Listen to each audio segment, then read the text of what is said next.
Arrogance is a creature.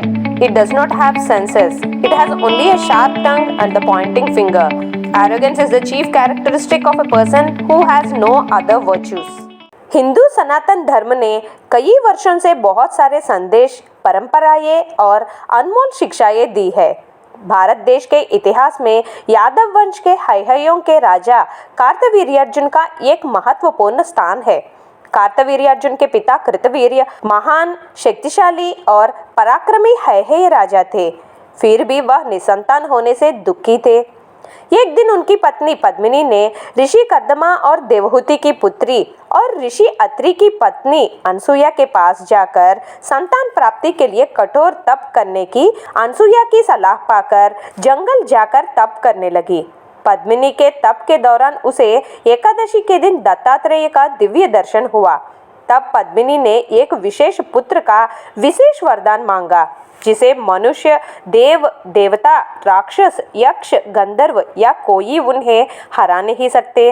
भगवान दत्त के आशीर्वाद से कृतवीर्य दंपति को 1000 भुजाएं वाला पुत्र हुआ, जिनको सहस्रबाहु अर्जुन नाम दिया गया। उसी को कार्तवीर्यार्जुन भी कहते हैं। उन्हें ऐसा वरदान प्राप्त था कि उनके भुजाएं शरीर से कट जाने पर फिर से प्रकट हो जाएंगी।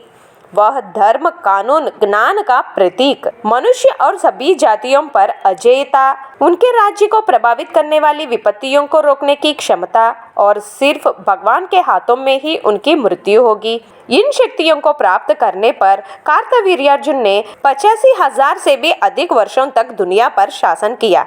उनके शासन काल में एक दिन कार्तवीर्यार्जुन अपने पत्नियों के साथ नर्मदा नदी में स्नान कर रहे थे।